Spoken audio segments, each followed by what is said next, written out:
I was being very kind. Thank you so much for all you do for the city of Weiser and for us. We really appreciate it. Thank you, Gary. All right, the party's over. Get to work. On that note, do you guys want to say the pledge of allegiance before this thing goes on?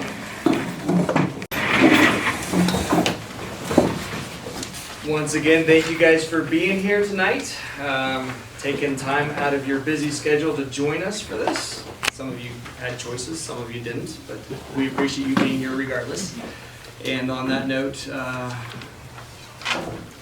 we have anything from the superintendent report? All right, well, I'll just a little review of the past month. We had our admin team had the first 90-minute artificial intelligence training back. I think it was February the 12th, 11th, 12th, and it was pretty interesting. NCCE, a company out of Seattle, is giving us some training, kind of giving us a heads up on what's out there in AI, what could possibly be some useful strategies to use it in schools and some things to watch for. So we're hoping to get policies from them and just tips on how we can utilize AI in schools. It's here. We can't just put our head in the sand and pretend like it's not there, because kids are using it, teachers are using it. It's out here. And oftentimes the technology gets way out ahead of your policies, and such is the case right now. And so we're trying to get on that. We're hoping to offer a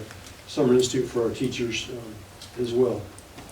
So if we can do that as soon as school's out, we're going to have a couple-day workshop on summer institute, and NCCE will provide that for us too. So we had a note from Kyla here, and I shared that with you here a while back, that she was would like to step down as district clerk. She thinks she's going to retire from everything here in a few months, but would like to get started with that.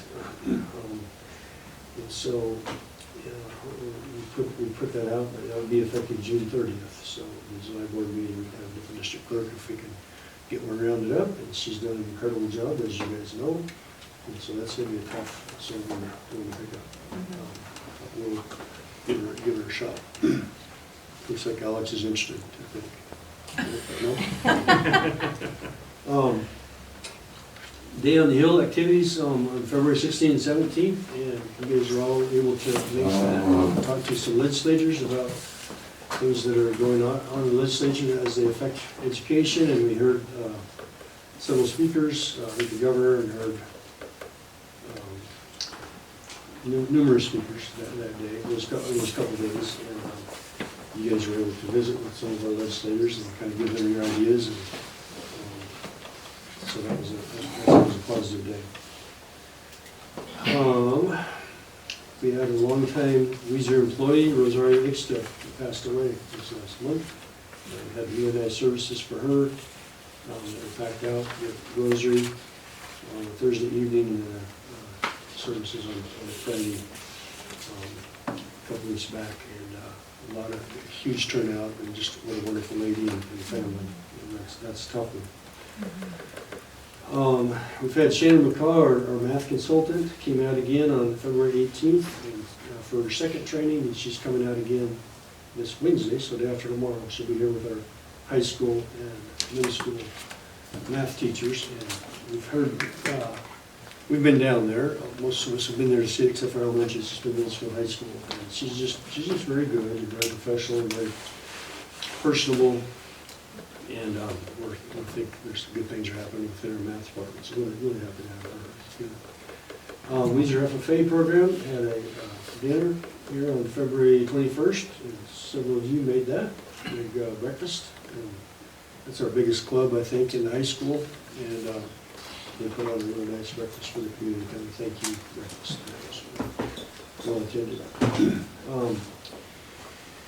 We are going to plan to have a special board meeting on March 19th at 11 a.m. We need to move forward on getting bids for upcoming summer projects on the park, school, music room roof, as well as the fire sprinkler systems at the high school. So February 19th, and kind of in lieu of that, we didn't have one here on the 5th, and kind of traded that, but if we can try to plan to have that meeting. EV Studios will be here to open bids and we'll award them to contractors at that time for those projects. Big congratulations to our girls basketball team. Finished the season strong. All of our winter sports teams finished really strong. They received a letter from the Idaho Activities Association getting them, they were selected for the sportsmanship award for the whole state for 4A. And so that was a special award. Just showed that, I think it's a reflection of your high school, your admins, your activities director, and that was a really nice honor for them to get that. I mentioned to you, Weiser Alumni Foundation is moving forward. We have a bank account, we're getting insurance, and we think by first to mid-April, we can launch that website. Hopefully it'll help provide some, we hope some scholarships for high school students down the trail, and it just depends on how that goes. It's a connection between Weiser High School and the previous alumni who have gone before, so we're excited to get that going.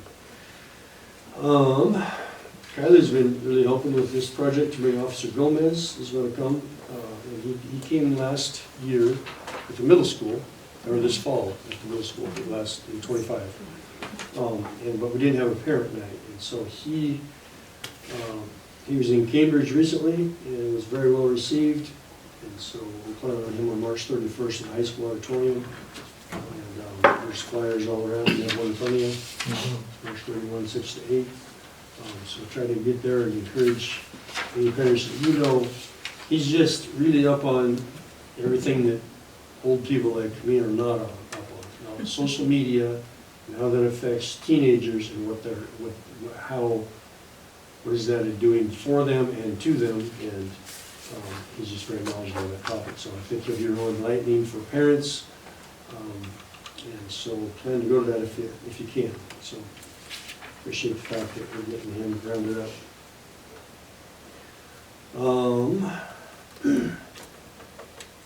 Let's see, I wrote to you a little bit about the Senate Bill 1339 has been coming up, and they're going to do away with, if it passes, they're going to do away with the continuous improvement plan that's been in place for a lot of years, and we do a continuous improvement plan every year and put it out. And it sets many of our goals that we have for the year in each building and in different areas. And this would require a strategic planning process for all schools across the state. And so if in fact that comes into play, and I guess Andrew talked about that a little bit more,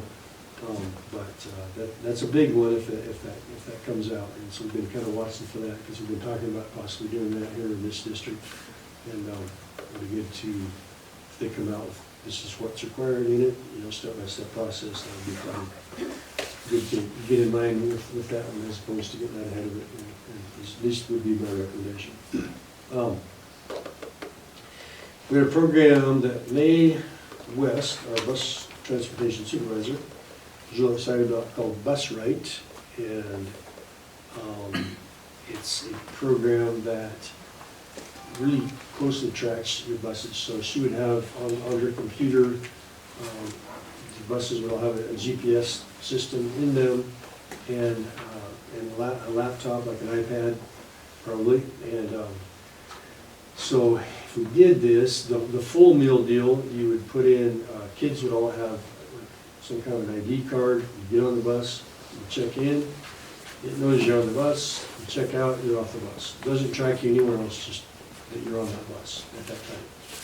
So parents, if they choose to, could get an app and they could know if their kid's on that bus. And when the bus starts getting pretty close to them, they'd know if it's 5 minutes later, 10 minutes later, or they would know where it's at. Again, it doesn't track your kid anywhere except for the fact that they check on the bus and they check off the bus, so you know where that bus is. It would help the supervisor to know where her buses are. And if they're late, why they're late, or if they say they're late or not late, then you've got a track record of where they are. It would help the substitute bus drivers a lot because they show up, and if you show up and you're going to drive a bus tonight, and you say, okay, you're going to go here, here, here, here, and that route would just be right there on your iPad, and it would tell you, yeah, Johnny's on the bus, stop here at Jonathan Lane at 925 Jonathan Lane or whatever, and so you would know the routes where to stop. It would be very, very helpful in many ways. We cut down probably on parent phone calls, wondering about where their child, one didn't get on the bus, or he got off with his friend somewhere, or whatever the case would be. So, I don't know, mixed feelings. Anyway, I sent you out a little bit of information out, and I think we'll talk about that a little bit, just in our communication opportunity tonight. For a discussion.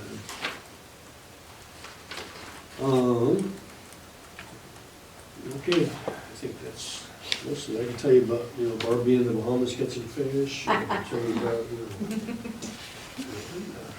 few things, but I think Eric will probably talk about bingo for books. That was a really cool event. I'll leave that in his report. But anyway, that's pretty much it, unless you have any questions. Thank you. Your administrator reports.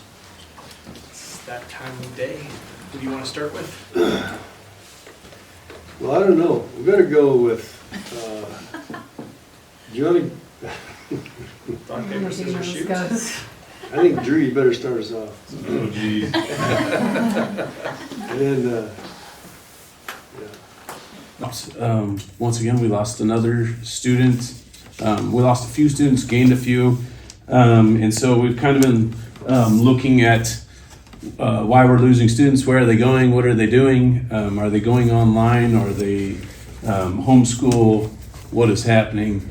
And from the data that we have right now, it seems like that most of the people that are leaving our district are looking for jobs elsewhere and taking their kids with them. So that's kind of the biggest majority of our students that we've lost. And so anyway, those are the numbers. You can see our counseling department has been very busy. Katie and Amy Clark have been working 4-year plans for all our students. So far, you can see that they've met with the seniors and the juniors. The freshmen and 8th graders are coming up, which is we go down to the middle school and we'll sit down with all the incoming 8th graders and go through their 4-year plan to get them ready to go. And it's just kind of an idea of maybe where the student wants to go once they graduate high school or what they want to do. And it's very fluid. It changes all the time, but it just gives them an idea of what we want that to look like.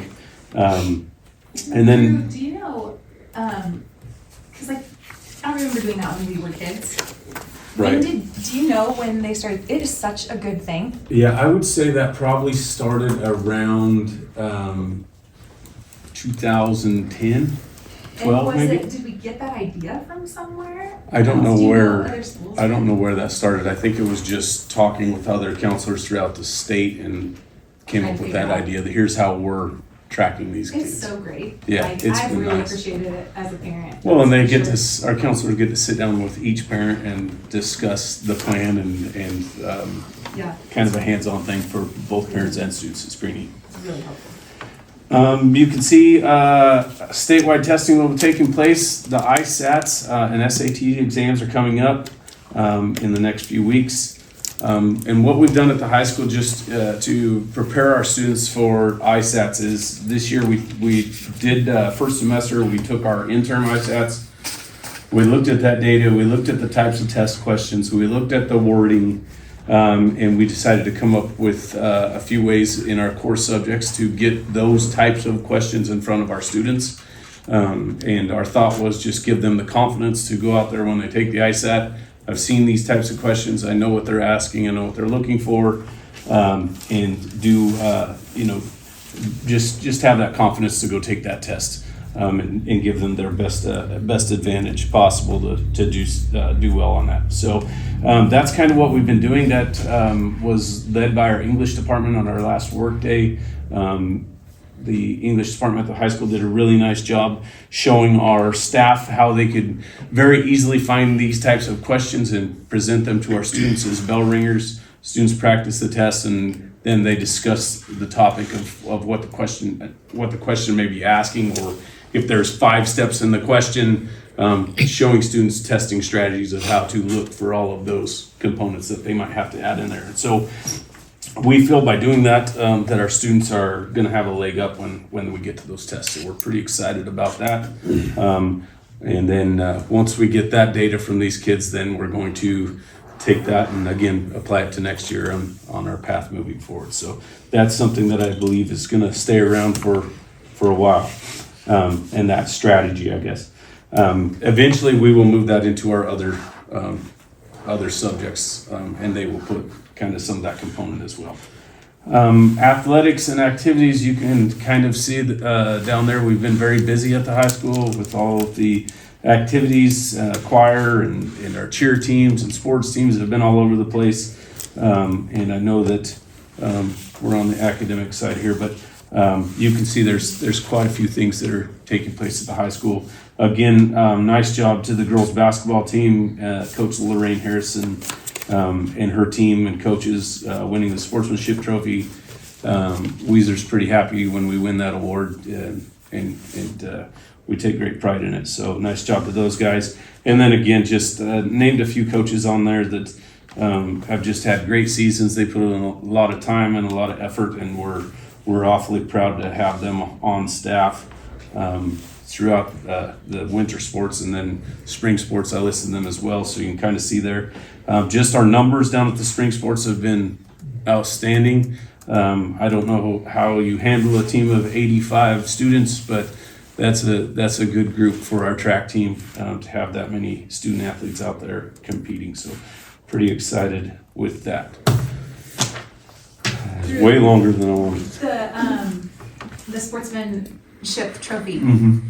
Will you tell everybody how that's voted on? Oh yeah, for sure. So this has changed over time, but this year the award is determined using a rubric, and the rubric evaluates the conduct and support of the team, the cheerleaders, the band, and their community pride, and they put that all into a rubric that scores those teams when they go to the state tournament. So it's pretty neat that we win that. It's a great reflection of all involved, and like I said, we're pretty proud of that. So. Are there any questions?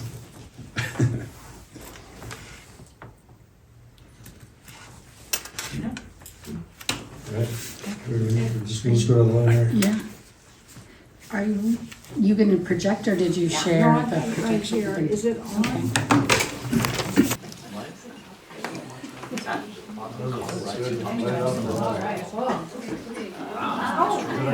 It's there.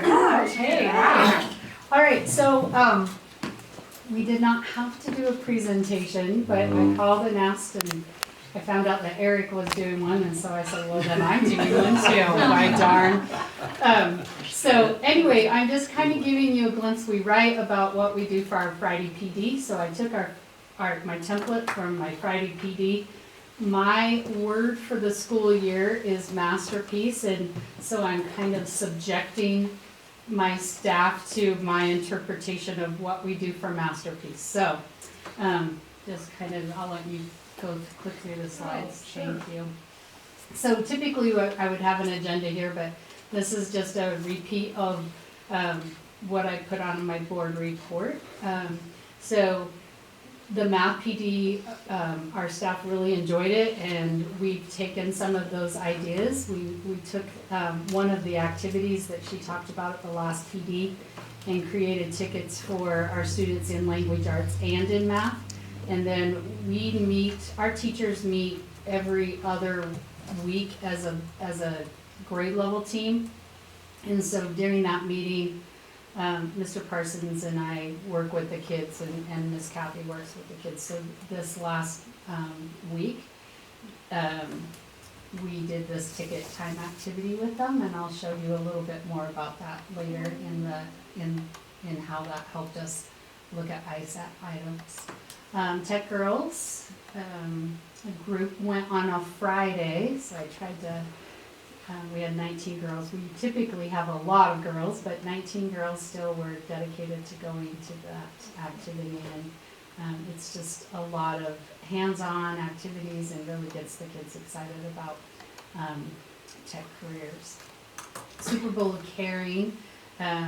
We spent 2 weeks this year and brought in over 2,000 cans, and then we also had money donations, and all of that goes within the Washington County and goes to Lubbock. So that was a great week. We do dress-ups and dress-up days and stuff in the final week to go with that.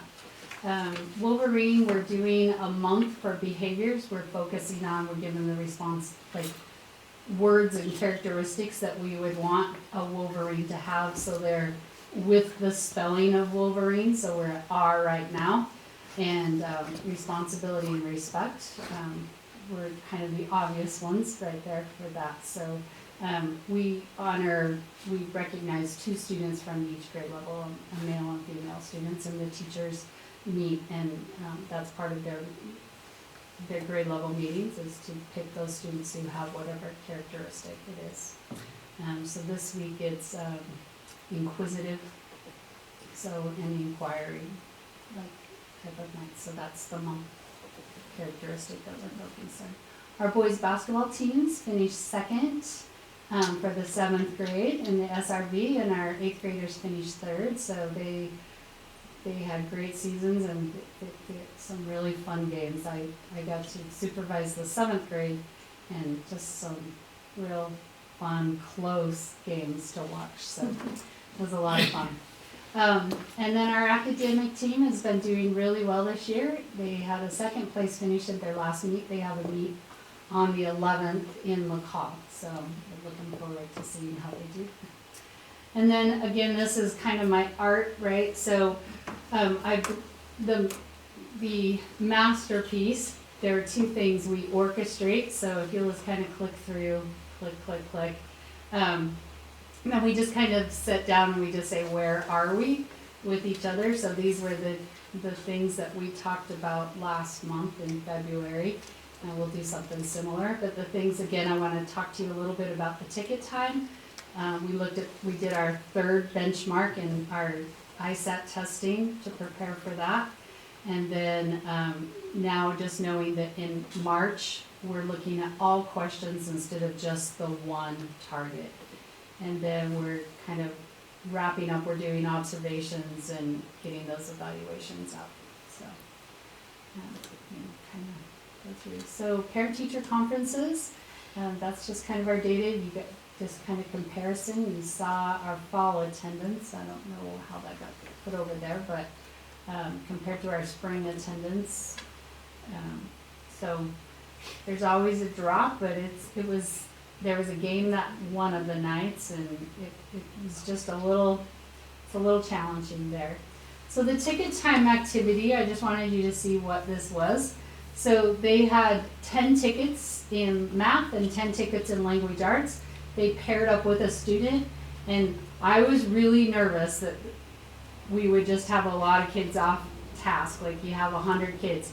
They didn't. It engaged them, and that's what the activity was designed to be. They grabbed their tickets, all for a little dumb sucker. But once they got so many, then they were able to get a sucker. They would come and check. We would mark, so if you click again, we would mark whether they got the answer right or wrong.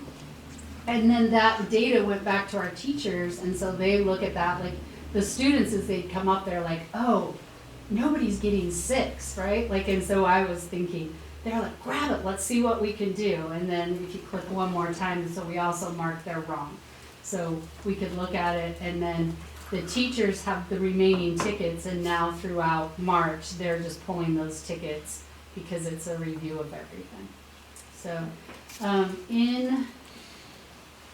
in your reports, you have more of each month's data, but this really is the proficiency for our school. And so in language arts, each grade level, in the one target that they have picked for language arts, it's vocabulary usage.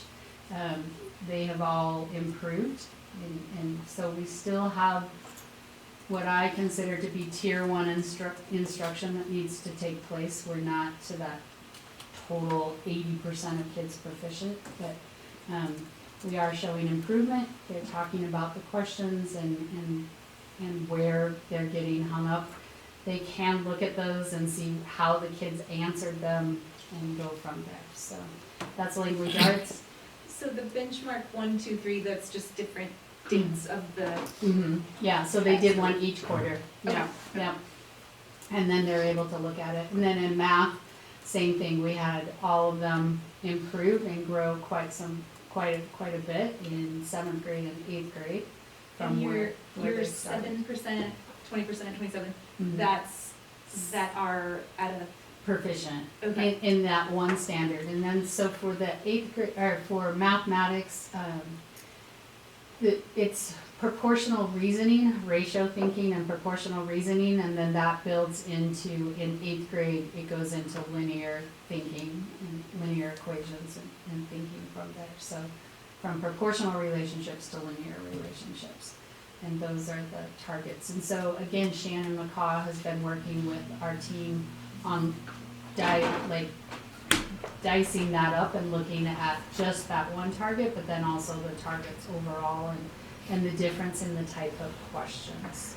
So we've been looking at that, and we've had assignments and following up with that as far as replicating the types of questions that they would receive, so. One question on that. Yeah. Are those benchmarks, are they based on where they are in the year, or are they based on where they should be at the end of the year? So you got 14%. Yeah, that's their proficiency at just where they are, right? So that first benchmark, how did they come to us? Pretty much. But it was, so they're new 6th graders, and it's a 6th grade topic, that's where they're at.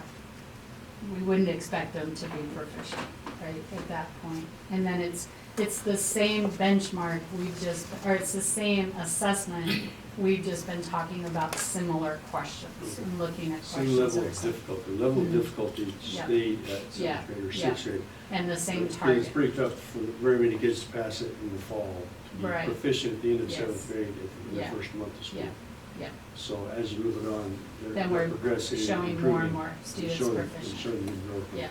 Yeah, and those 6th graders, yeah. is that their first time seeing that test in that format? No, they Okay. take the Because ISAT test. And so it's the Yeah. same as like the elementary? Yeah, yeah. Okay. It's similar to the ISAT, it's just different, so. Okay. Follow-up yeah. follow-up question on that, just, so when you were talking about back on the orchestration marker calendars, you were talking about benchmark 3, Mhm. then you were talking about how you've been focusing on specifics. Mhm. Next month, you're doing Yeah. the whole broad spectrum. So when it comes to, are we gonna see these benchmarks again down the line, or is it going to be, like, how are we going to determine if they're continuing this process of improvement, if we're just including all of it, or are you gonna just single out that single, We could do a 4th benchmark. The struggle with that is that we're in ISAT testing in Right. April. So, we can look at that target when we get our ISAT data back. We can look at that target, and the reason we chose one target was just the thinking of, if you compare our data to the state has a lot of at or near, but not very many, like, I would say maybe one where it's checked as proficient, and the same with us. So we just said, let's pick on one target, and if we could get to where, as a group collectively, that we are proficient there, then that's gonna just put us that much further ahead, right? Like, so, for that growth. So we can look at that target and just isolate just that target and talk about it, and then go from there. So we've gone from last year picking 8 standards per grade level, and per topic, to picking one of those 8. And then Shannon McCaw has been working with us, and which was kind of nice for our staff to see, oh yeah, she talks about them as bricks, like these are the bricks, and then the other stuff is kind of mortar to support that. But yeah, our bricks are the same as, our 8 standards are pretty much the same as what she's selected, and so that's what we did with the ticket time. We picked the rest of her bricks and to kind of talk about. And then the goal is that let's really get this target down, And then we'll go on to the next target, right? Like we'll just tweak and fine tune And how where many, we're at and how we're doing. how many targets are there? 8? We had selected 8. Shannon, In both language arts and math? in language arts and in all subjects, all grade levels Okay. is what we did, the previous year. So that's what we had done. And then I just had my team pick one target to work on and then to focus on this year to really lead our instruction. Yeah, and the rest of this then, so we kind of orchestrate and get things aligned, and then we work on building our practice, and so we call that master cultivation. And we've been focusing this year a lot on the Danielson framework, and so we pick a component. This last month, we picked just kind of that professionalism is the overall domain. But we looked at following policies, routines, and procedures. And so if you look at the next slide, that just kind of talks about what Danielson framework is looking at. And then we took it into, let's look at our behavior data. So next slide. Is that the next one? Okay. Yeah, so this is actually not our behavior data, this is a national behavior data. So we just did a notice and wonder. We'd like to try and show some strategies that they can use in their class. So you will notice that middle school has the highest incidence. Elementary, I told them, I don't care if you are K-8, you do not get to go to elementary because they have low incidence. And but just kind of shared with them that nationwide, February and October are our highest months for incidents. And then we compared this to, next slide is our data. If you would look at number of events, that would be similar, where it says number of events. And this was in the middle of February, so they're looking forward to seeing how we do number of events in February. But it's comparable. That October was our highest month, and then February, if you kind of double that up, it might be the same. So we talked about some different things we can look at, like if our number of students matches our number of events, then we maybe just have one-timers here and there, and then we just kind of went from there. And then I told them for the remainder of the time they met with their grade level teams, and they talked about the next slide, the final slide, is just some behaviors, things that we're dealing with in the school, and we just talked about some ways around that, and then they came up with plans grade level wide for notifying parents.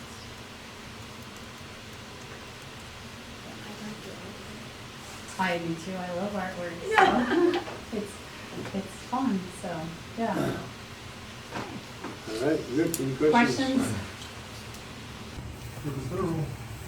No, but I understand your report so much better now. Yeah, good. I seriously did not really understand the whole like benchmark and all of the, Yeah. I don't know, that made so much more sense. Thank you. Yep. Great. Do you want to turn that off, or do you want to go to Mr. Davis and we could get his PowerPoint next? I don't know. You want to go in front of Mr. Davis or after Mr. Davis? Doesn't make a difference. Well, I'm already up. I Just didn't know if finish you it off wanted to with a bang, stop Steve. this. Mine's like 2 minutes. Perfect. That's great. I don't have everything on my slides. I just have what I'm going at the end of my Okay, board report. so- So You gotta be under 28 minutes. I'm trying to look. I'm trying to figure this out. right on or off? I'll have it off in a minute. Just not yet. Okay, go ahead, Mr. Davis. All right, so real quick, goal 1, by the end of the 2025-2026 school year, third grade students of Pioneer Elementary will increase their ISAT proficiency by at least 3% in both ELA and math compared to 2004-2025. Our progress so far on that goal is reading. They're at 65% on the tier 1 in the Amira, and 15% are at tier 2. Math is 51% tier 1 and then 29% at tier 2. just suggesting that they're on their way, working towards that goal. Tier 1's where we want them to be. Yeah, that's the green. I'll put that in the slide next time since somebody. No, Oh, you're kidding. I'm just kidding. And then goal 2, by the end of the 25-26 school year, at least 75% of K-3 students at Pioneer will demonstrate a year's worth of growth or effect size of 0.4. And the reason we're looking at growth is just because it allows us to see all students at all tiers and where we need to have, the most impact for every grade. Because we want our high kids to have a year's worth of growth, just like our lower students, right? So it's just focusing on everyone. And so, so far, right now, we're at 88% of our students are on track for reading, and 87%, did I say that? 88% are on track for reading, and 87% are on track for math. Nice. For a year's worth of growth, so. And you can see the little reports down there. Attendance, we were, Is he ready for that? I will be in just a minute, yeah. No, okay. He's doing that. No, I'm doing my report, but that's at the end of it. So we actually went back up, we were at 89.77 last month, and we're back up to 90% or 90.2% for attendance. AR points, we're at 6,552. We have quite a few students that have hit the 100-point club, so they're going to get to duct tape me at the end of the school year. We've had a couple, we've had like 6, I think now, that have hit 200, so they get pizza parties. So we're gonna need to know the date of that event. I'm sure so you guys can all come, and it'll be a good time. Reading week, huge shout out to all the staff members for helping making reading week, and bingos for books, so much fun. I got to dress up, which was super fun. I had a lot of fun with that. So thank you, Miss Blue and Mrs. Canoyer, for taking the reins and putting so much time and effort into making the event truly special for everyone. That was your first bingo for books, right? It was, yes, and I had a lot of fun. Isn't it the best? It was. I guess I gave out too many books, though, just FYI. So I You can never have to get give some. out too many. Well, we had 86 families attend and about 350 total attendees. Thank you, Weiser Foundation. They donated 1,000. Friends from the library donate 500, and then Title I funds were 1,200. We were selling Pioneer Wolverine gear, and so that was super awesome. We had quite a bit our families buying some Wolverine gear. And then at the bottom, you can see the highlights. If you want to, now we're going to go over the slides so you can turn off the lights, but I'll show you some different things that are happening. All right, do you want to go to the next slide for me? All right, so Class Dojo and Google Classroom. So we're using this in one of the 3rd grade classrooms right now, Miss Mill Irons, for intervention along with U-Fly. And I'll demonstrate a little bit of what we're doing. We're allowing some students to work at their own pace or work ahead. And it's one of our groups for reading that are working on different skills. But a long time ago we learned that like 50% of what we teach students already know. So allowing them to take ownership and the possibility of pushing themselves as hard or as fast as they want really helps students be engaged and kind of take ownership of that learning. So you can click right there, yeah. Okay. So we assigned the lessons in the Google Classroom, which are there on the left. And then on the right, they use Class Dojo to make recordings, which their families get to see and stuff. And then we also get to give them like real feedback in real time. Parents can see that feedback so they know where to kind of work with the students and things like that. And so here's just another example of it. It shows the students, accessing the assignments and then tracking their project or progress and sharing what they learn with their families during the reading intervention. If you want to click the next slide, we'll get to see a student assessment in action. Go and click. There should be a video there, but I'm not sure why it's. Oh, should I have gone back and clicked that No, you video? can click. Is it that one? No, I think it should be on this one. It should be right down at the bottom. But Sorry. There Oh, we go. there he is. and we do have permission from parents, so yeah, if you want to click on it, it should play. I don't think so. That's not got a, See if there's another one there, because where Mr. There's Kirby that got to see. kid. Yeah, those both. Will you click on the picture, see if it. There you go. So this goes on Class Dojo, which is closed, so the Click public the can't arrow. see it, but Click the the arrow. families can see it on Class Dojo. And they can comment, things like that, you You can should like be it. able to click the I arrow don't on get that. the arrow on my screen. The triangle in the middle there, what about you? Why don't I get, I You don't wanna go get right it here. in my, Oh, It's sorry. duplicate, Oh, so it's because you're on behind the the, duplicate. Yeah, can't it's see it. behind the, Just try to guess where you Can think it you might be. put your mouse over there? right in the middle, press play. Move. No. okay, Drew. Okay, right above his ear, right? Yeah. Can you get your cursor to go over there like it's an extended screen? Can you get your cursor to want me go to off do the two screen? Can you get your mouse to go off of the screen in the other direction? You're gonna have to do it, she has no idea what you're I don't either. I don't know. No, not there. Okay, now can you get her cursor off of the screen? There. Whoa, you were there, come back, there you are. Down. There you Jack and Finn want to go to the pond. Finn picks this red hat. Jack picks that black hat. Finn picks this big bag. Jack picks that small bag.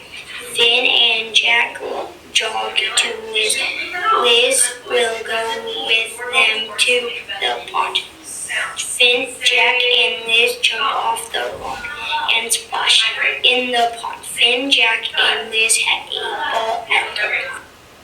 Alright, so his family gets to see that video, right? So they get to make that video. So they kind of feel like YouTube stars or whatever. They totally get into that. And then you can do the little light. You don't have to play both, I guess. Oh, to show 'em. are you, okay. Yeah, and you can go to the next slide. Where, Okay.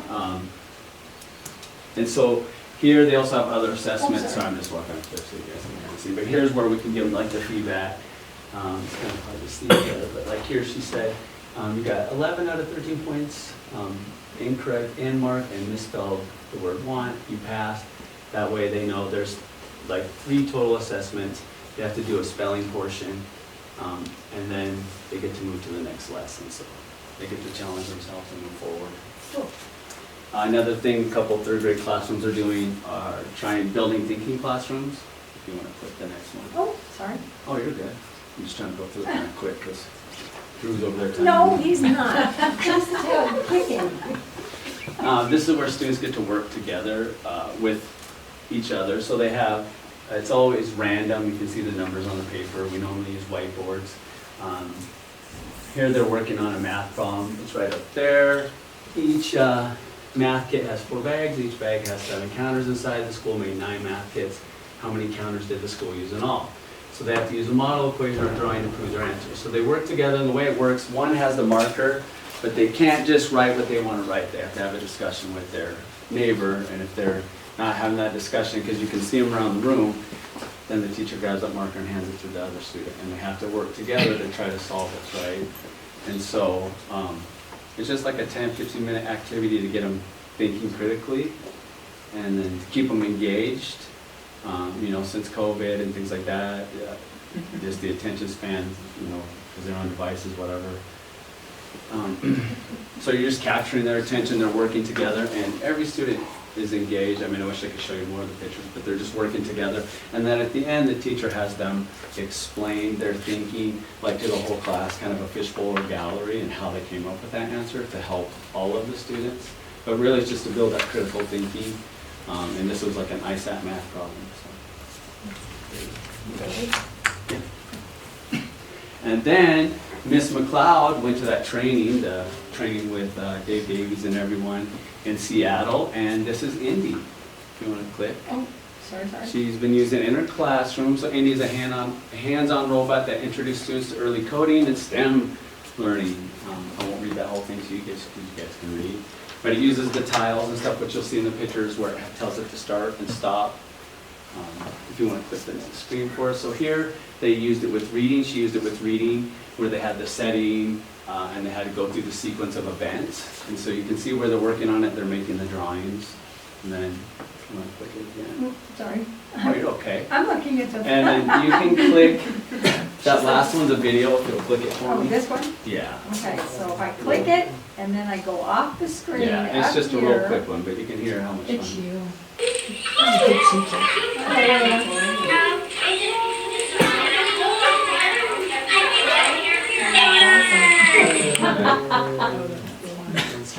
Yeah, so just some different things that the teachers doing over at Pioneer to engage students.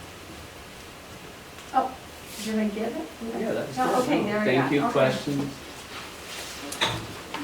Okay. I have a question, but it's not based on your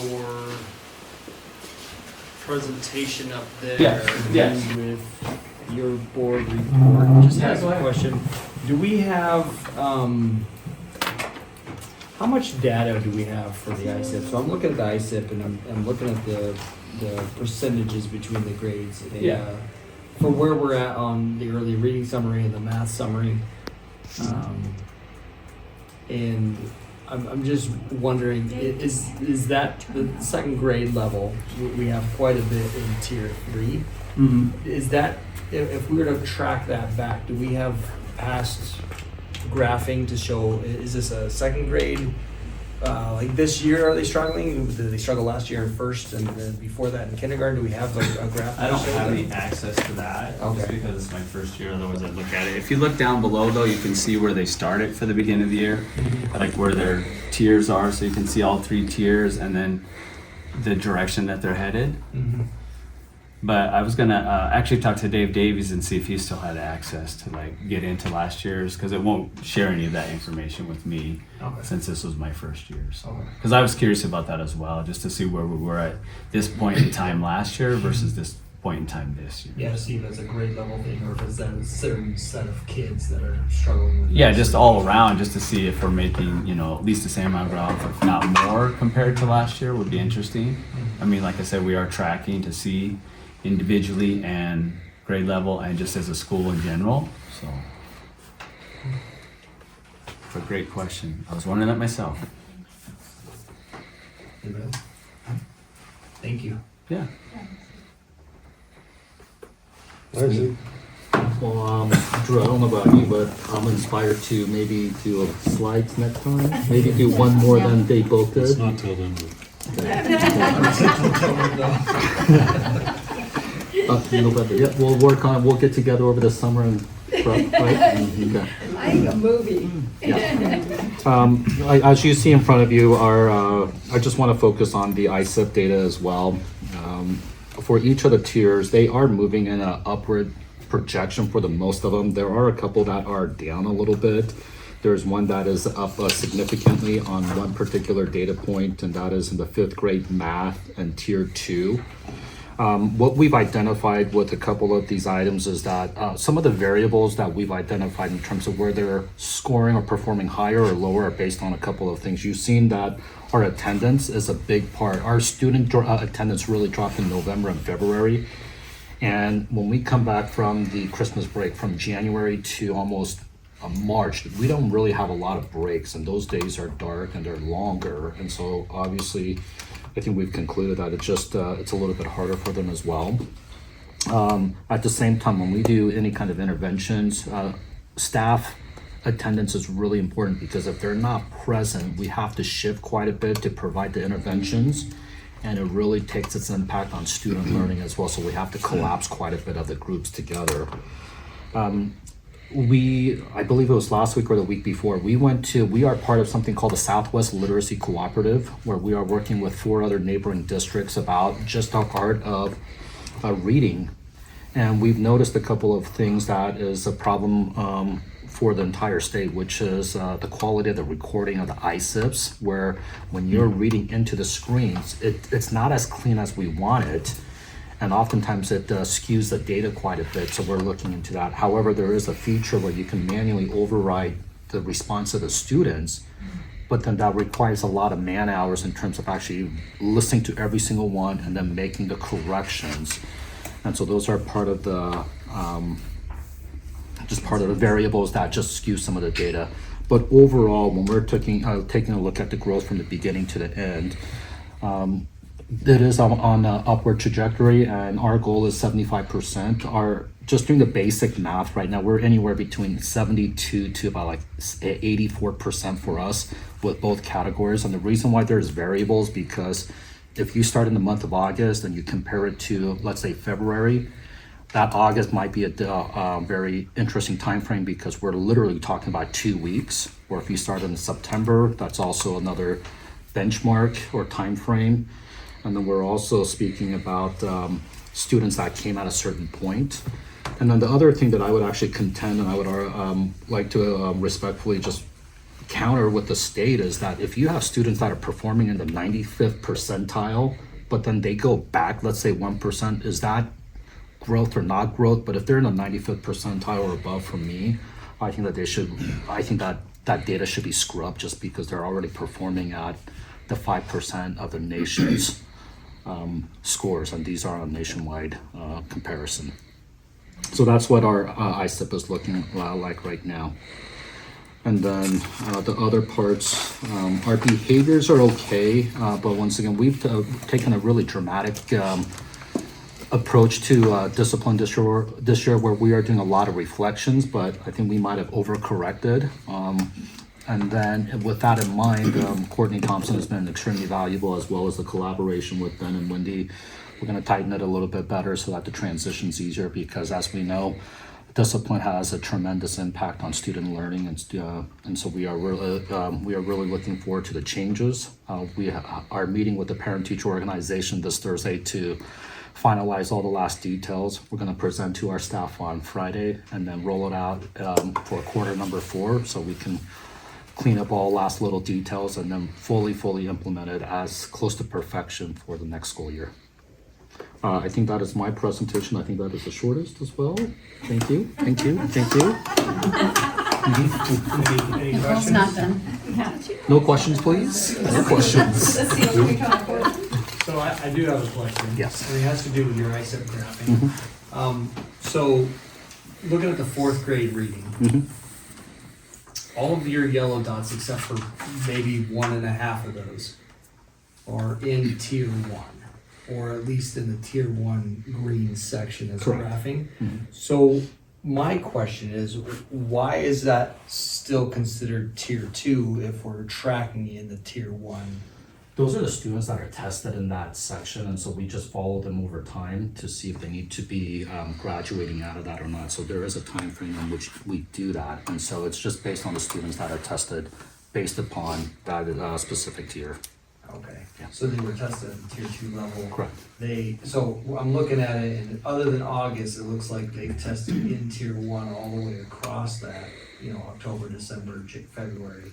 So at what point do we say, okay, these kids are testing into the tier 1, let's go ahead and move them out there so we're not skewing? Gotcha. And Eric, can I have Eric just jump in? As long as it's counted on your minutes, yes. I got a long time to talk. Eric is a talker, then I would respectfully decline. Yes, just because it is in the green, but it started in the yellow, so it's going to keep it there just because you're tracking it at that. They start at tier 2, so it's saying yes. Now these students look like they've moved up into the green, and they would be considered tier 1 on their test. But just to keep the 3 lines, so you can see track their growth, it's going to keep it in the tier 2 yellow line. I hope that makes sense. So it's going to keep tracking it right there. So when a kid starts in tier 2 at the beginning of the year, throughout the year, we keep their score in tier 2 even if they've graduated into tier 1? No, their score will move into tier 1 and theirs will turn green. Okay. But just for the tracking purposes of all 3 of your tiers, right? If this line turned green, then you might be like, well, which one is tier 1? Is it the top one? Which you would assume, but so it's just keeping the line and all that yellow. So a lot of those students are in now tier 1 versus. Okay. And there has been some actually really cool jumps, about 140 points on a couple of students. There was actually a few of them that were at like negative 550, but then I forgot to, when I was putting it into the sheets or Excel, I forgot to do it from the certain time that they entered the testing sequence. So, but within all of this though, within the lines that you see in the red, yellow, and green, they are within 10% of where they need to be overall. So if there was a huge bump or down, then we'd look into it a lot further, but it's within that normal, like standard deviation of what we deemed it to be that little buffer.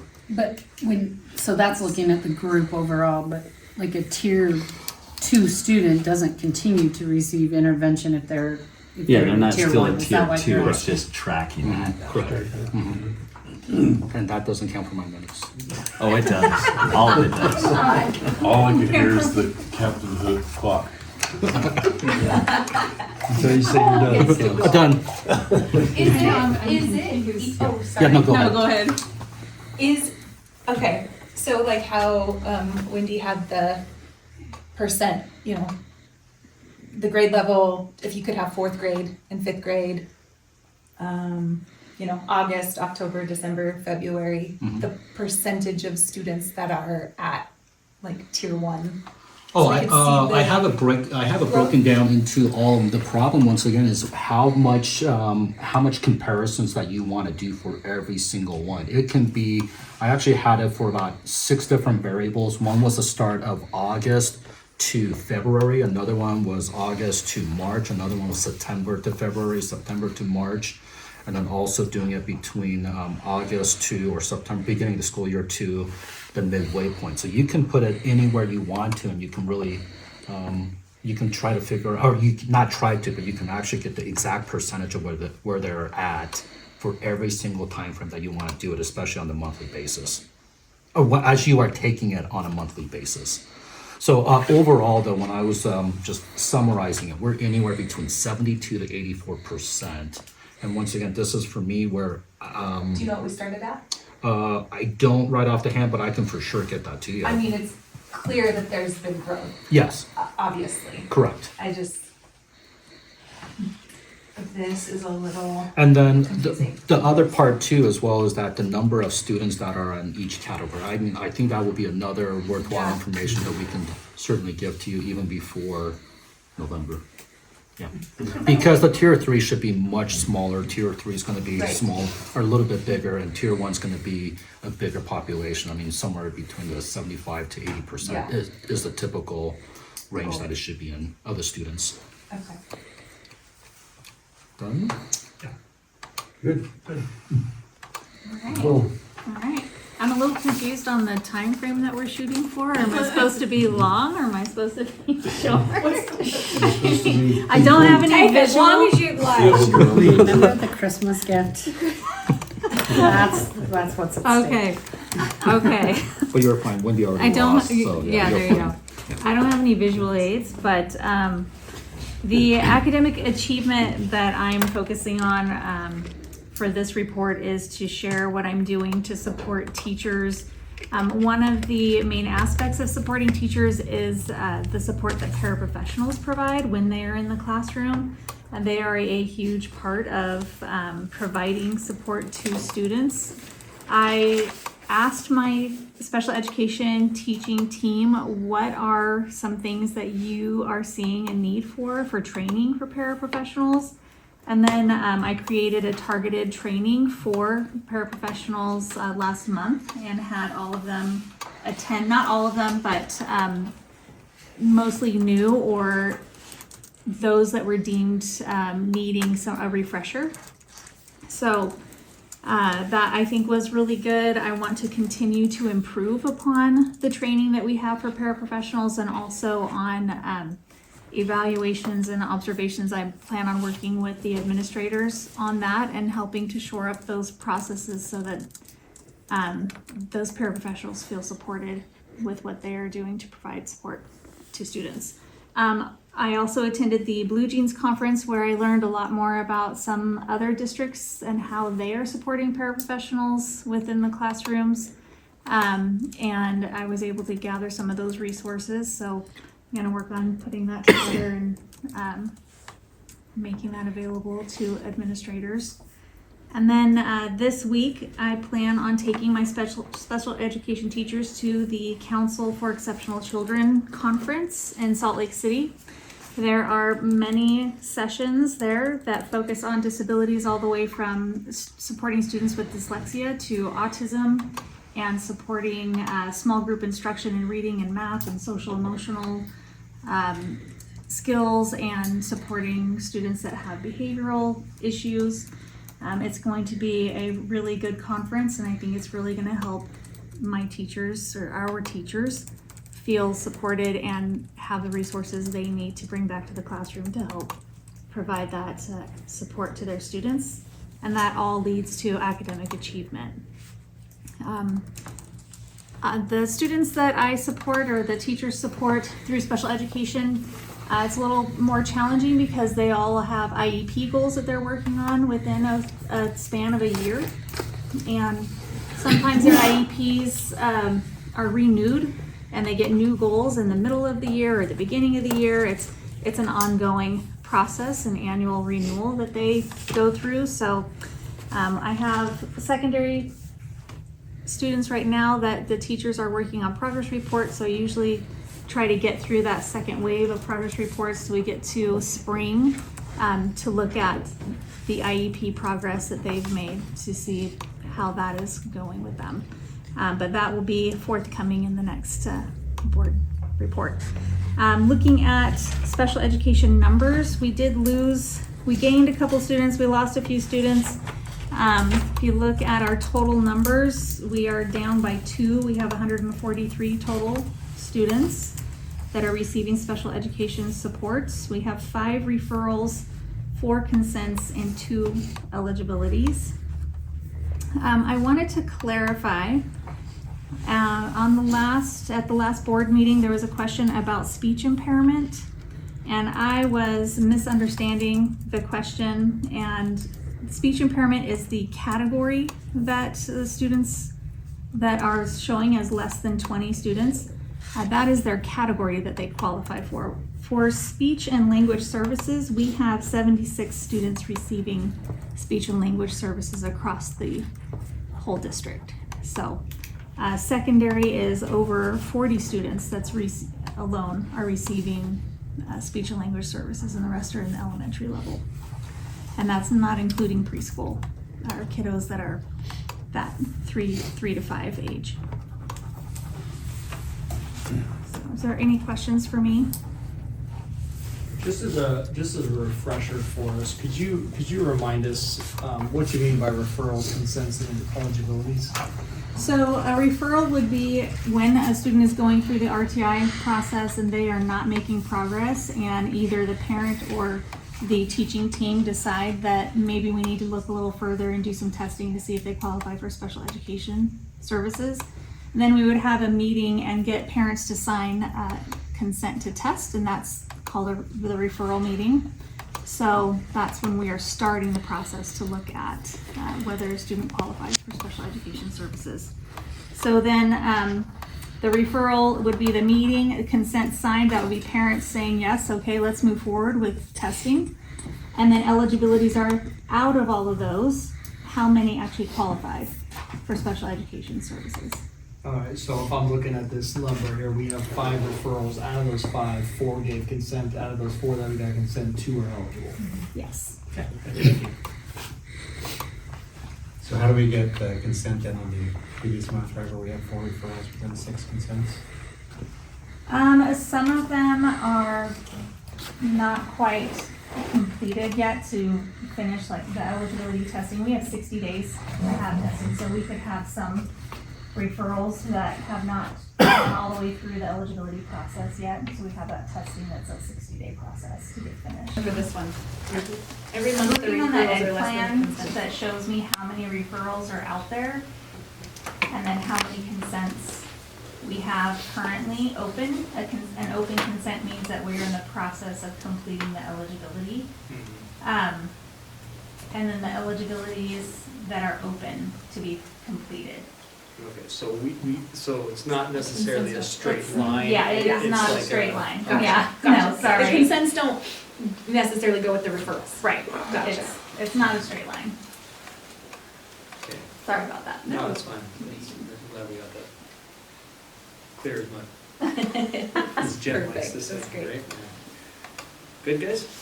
Yeah. Thank you guys so much. Yeah, that was great. That was very helpful for us, and I hope it was helpful for anybody else who's watching us. We're good to move on to citizen comments. Do we have any? No Haven't citizen, had any requests, no. no citizen comments at the moment. WEA, it's your Yes. big moment to shine. I have not a lot to say, so I win. We had a meeting on Thursday before Bingo for Books, and we were just excited to see the participation. Third grade, we have quite a few members or third grade teachers, and we did the estimation station up front. And I was happy because one of my kids won, but yeah, so that's all I got. We were excited about Bingo for Books. Thank you. Thank you. Well, can we move on to consent agenda? Approval of minutes of the prior meeting. You guys all had a chance to look at those? It stands. Like I said, I did a few shuffling at the end, but I had to do more discussion. Okay. Do we have any staff retirements or resignations? We do. We have 5 of them. Approved. How would you like, I can read all these, or have you guys each read one, or? Whatever you want. Do Do these? you want me to do it? Do you want me to do it? Sure. How about split What did you say? I said Mickey and Nick and Nick, Andrew, you read them. Keep those 3. We'll add it to Drew's time if you make it. Okay, Yes. Okay, you want me to go first? And I say all names and everything, right? Okay. Want me to go first? Yep, good. To Drew Dickerson, please accept this letter as formal notice of my resignation from my positions as the CNA program teacher and health occupations teacher with Weiser and Payette school districts. I will complete the remainder of the current school year, including any HOSA duties or responsibilities that may arise during that time, including any students that may make it to international HOSA competitions in June. I'm committed to supporting a smooth transition and ensuring that students and program expectations are met through the end of the year. If the district chooses to post the position early, I would be willing to assist with training or transition support as appropriate to help ensure continuity of the program. I appreciate the opportunities and experiences I have had while working with Weiser School District. It truly has been wonderful. Thank you for your support and collaboration. Please let me know how I can best assist during this transition period. Sincerely, Rebecca Ormsby.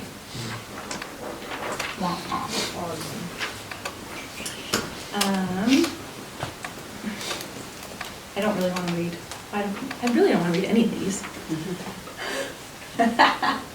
Resignation, school district clerk position. Dear Chairman Brush and members of the board, please accept this letter as my formal resignation from my position as school district clerk with the Weiser School District effective June 30th, 2026. Serving in this role has been a privilege. I am grateful for the opportunity to work alongside the board, administration, and staff in support of our students and community. During my time as clerk, I have valued the responsibility of maintaining accurate records, supporting board governance, and ensuring compliance with district policies and state requirements. I will gladly assist with the transition process to ensure that all records and responsibilities are met. Thank you again for the opportunity. Sincerely, Kyla Dickerson. I'm not gonna be here in July, so I thought it'd be a good time. Just thought you'd know. I thought you'd like to know. I think that'll work good. I think it'll work good. Because we talked about how we're gonna transition. It's gonna work great for you. Well, Wait, it will. yeah, what is this? But I think I don't think it that, works at you know, all. if we I don't either. advertise, because I'm gonna retire in October from my other position, so if we advertise here shortly in the next couple months, then you can have someone, maybe have someone step in for just July, but have someone hired to start August 1st. They could start as a clerk and learn my position and be ready to go then. See how easy it is? I had So easy. I have a plan. Yeah, yes, okay. Well, But no one's it's- gonna be you. Yeah, well, you wait. There's some pretty good people out there, so it'll be good. It'll be good. Well, we're excited for you. But. Oh, thank you. I'm excited.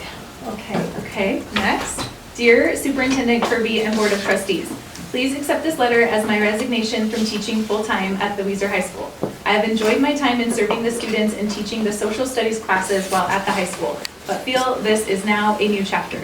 I'm planning on continuing as head football coach and have had conversations with administrators and athletic director to that effect. This resignation is only for the teaching full-time portion of my position, respectfully, Tom Harrison.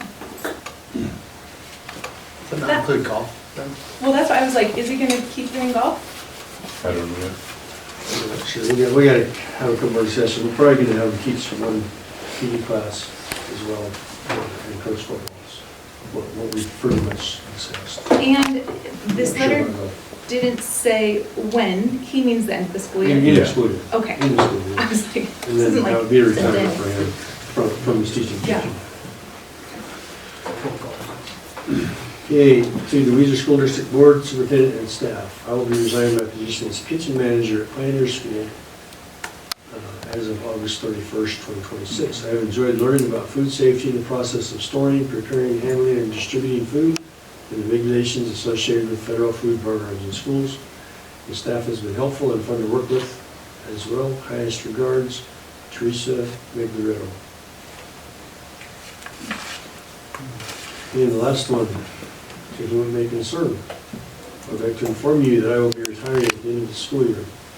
I've loved working for the Weiser School District for almost 30 years. I am so grateful for the opportunities I have been given and the wonderful people I have worked with. Denise Grindal, and she is the head cook at Park School. I was there for about 15 of my years there. And she made the trees tonight, so there you go. And I believe that Riley has already been working on probably prior to on retirement Yes. party. And some of these folks will be officially retired, so I'll have already done the retirement. Yes. It's exciting for all of them. Excited for all of This getting us any closer to the reduction plans? What's that? Getting any closer to a reduction plan? Yeah. Do we have any hiring of staff to consider? Not yet. Financial report. Dun, dun, dun, dun. Everybody needs a theme song, right? Have you missed me? Yes. I have missed you guys. I've missed being here. So, and I'll have you know that Mr. Brush did stop by and visit with me, and he wanted to let me know that the board meetings have been incredibly short without me being here. And I took that to mean he really wanted them to be extended. So, for all the time that these folks have taken, he's going to double that and we'll be in there. So, actually, no, I have very little to report to you today. We're kind of in that season where the budget is just flowing along as we expect it to. February 15th is the very first payment that we receive from the state that is based on this year's attendance activity and also our teachers' credentials, where they fell on the career ladder. So that February 15th is our very first true payment for what the funds being generated this school year. And I'm very proud to say that our budgeting process was phenomenal. Thank you, Mr. Kirby. We were within $30,000 of our budget for what we're actually on target to receive. And our $30,000 was on the plus side of what we've received. So with that being said, our revenues are on track for where we've budgeted. And with our expenses being right there at that 50% mark for the educational line items, we are right in track with our expenditures as well as with our revenues. So, very excited to report that. Any questions for me? Good work, Barb. Thank you. Next month won't be as short, I promise, because we are, but JFAC was supposed to have set the school budget today, and it got postponed. So that means they're looking for more cuts, which is very concerning. So yes, next month we'll start talking about all of those fun things. Thank you, Barb. And approval and payment of bills. Any questions on what you saw? Did you see anything? Nope. Okay. On that note, I'd entertain a motion.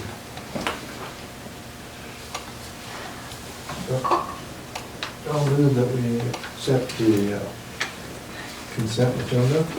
I'll second. Motion has been made and seconded. All in favor? Aye. Aye. Any opposed? It's unanimous, Kyla. Thank you. Okay. Congratulations, by the way. You ready to withdraw that? No, I like that great.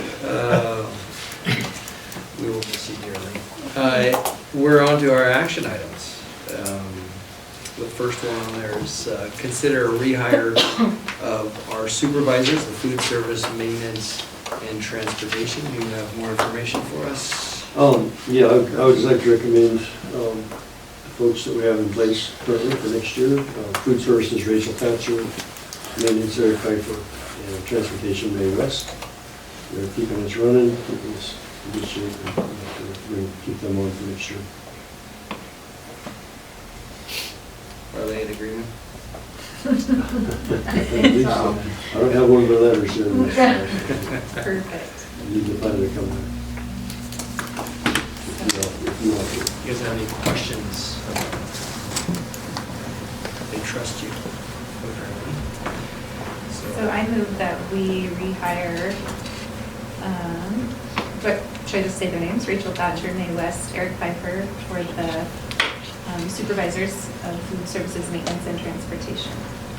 I'll second. Motion has been made and seconded to rehire your supervisors of food services, maintenance, and transportation, Rachel Thatcher, Eric Pfeiffer, and May West. All those in favor? Aye. Aye. Any opposed? Unanimous? Wonderful. Great. Congratulations to them. On to section B. We're flying through this. I love this. Consider approval and adoption of policy 5740, including our procedure and our form. They've been included. I hope you've had a chance to review them again and again. Are there any changes from the last time we saw this? A couple, but there's nothing too major. But we met our admin team this last week, and a couple of things. Mainly, we were talking about the line under professional contributions, mentor teacher, fills a more of a leadership role, and we took off the mentor teacher. That's kind of hit and miss. Sometimes you have it for the building, sometimes you don't, and sometimes you get people, and so we don't really say as a criteria as opposed to the building leadership role probably would be consistent. Yeah, being able to see that. So we made that slight change in both the form and the policy, and so I feel comfortable with it at this point. I think our admin team feels comfortable with it. We're hoping to not have to use it, but as you know, we're supposed to look at this periodically, so every year, every couple of years, put it in place, get it ready, just in case we have to. And so if we do, this will be the criteria that we would use. And so, again, if we go to a RIF, it would be probably you would take either like, if you had to take a pioneer teacher out or two, or park school, or then middle school, high school would probably be a curricular area. You could reduce a language arts teacher, reduce a math teacher, reduce a science teacher. If we got to the point where we felt like we were overstaffed in some of those areas, it wouldn't be just all of the whole middle school, all of the high school, the whole district. This criteria would be more specific. This would be the criteria we would use. So, through attrition retirements, we may have to do it. We don't have to do it, but we may. I can't say for sure. I think the rubric is ready.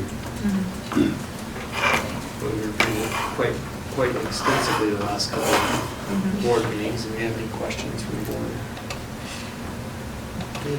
I do actually on the personnel one. So we have a total evaluation points possible 64.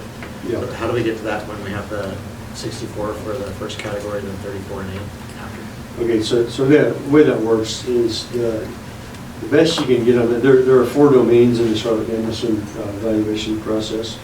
If they get distinguished, they would get 16 points in each domain. So they would get 16, 16, 16, 16, that would be 64. That's the most you could possibly get. Okay, so if you get, maybe you have proficient in 2 of them, so you get 8.5 points for each domain that's proficient.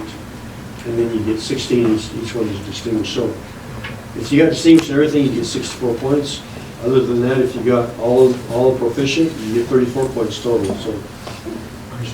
So it's not, you don't just add them up, that's how that works.